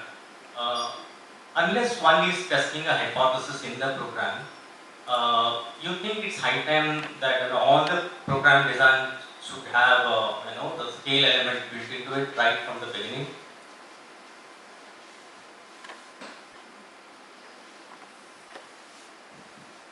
Well, I think that the idea that scaling science comes along for the whole journey of an innovation is not meant to suggest that everything should be scaling up, but that there is some optimal scale for whatever innovation you're bringing into the world. That optimal scale might be one site, one community. That may be the ideal. Maybe multiple sites, multiple communities. Maybe scaling deep in a particular way. Maybe some combination of those things.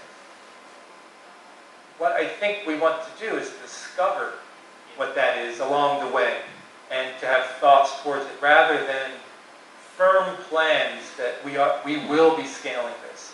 So we must demonstrate from day one it is scalable. We might need to figure that out over time. It's more on assessing the scalability. Because I don't think donors, governments can go on funding endlessly experimental projects. There will be some to begin with. At some point in time, we need to have a sense of, okay, is this scalable? Can we scale? Can we not scale? Even to answer that question, I was feeling probably we need to look at scale from the very beginning. I think if one of the questions you have is, can we scale this? How do we scale it? Whose perspectives would benefit from scaling? Those are great questions to ask in the beginning. My only real caution is the way proposals are often written. The argument is that something that's never been tried is also scalable, right? And that seems maybe a little overly simplistic.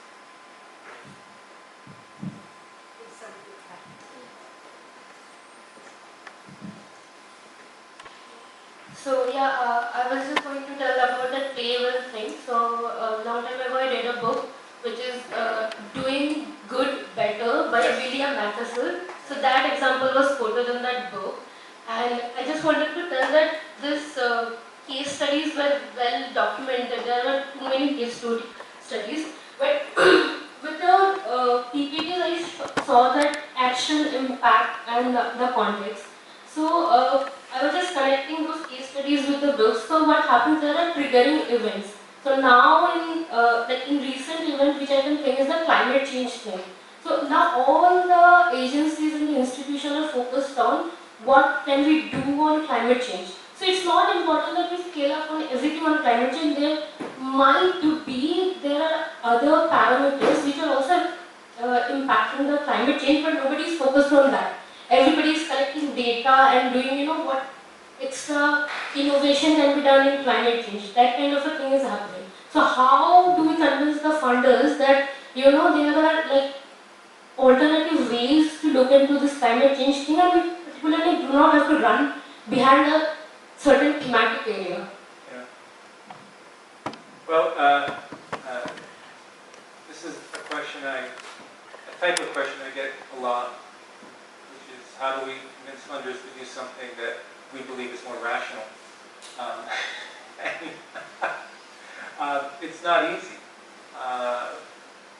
I guess part of the answer again might be thinking about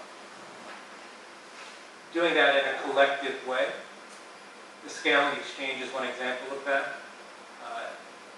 Interacting with the funding community, but as a collective of scaling experts, scaling fellows from around the world. It may also, in your case, maybe there are others who are also working on similar problems, and speaking together gives you a bit more power. But no, I think this is a frustration for many of us, that the funding agencies are not always acting in ways that, from our vantage point, seem rational, and are not responsive to the things that we're trying to present to them. There's this power differential between us there. I don't know, I think I don't have any easy answer for how to solve that problem. One more thing is like, when in India, when the Swachh Bharat mission started, everybody was going behind the Swachh Bharat mission thing. So how ma'am has quoted the toilet blocks things, it happened like that every agency was going into certain areas and building the toilets. But if you see most areas, like most deprived areas in India, they were deprived of the toilet and the water facilities as well. So nobody was talking about how the water is going to be provided to them, but everybody is building the toilets. So when we go to see the evaluation thing, we kind of look into all these problems, but we don't understand how to, should we evaluate how effective the toilet has been, or how effective the water system has been. So that kind of confusion happens when you are in the field. So in context of country like us in India, there are like so many other parameters which are affecting one certain projects. Then the field evaluator get confused of what certain impacts we are looking for. Well, yeah, context drives a lot of this, and it's going to vary from place to place. But I don't think I have an easy answer for you. You're asking a hard question. It's a good question to ask, but I'm not sure that there's a simple answer that I can provide. Sorry. You're going to ask me the hard questions. I don't know what I'm going to be able to do.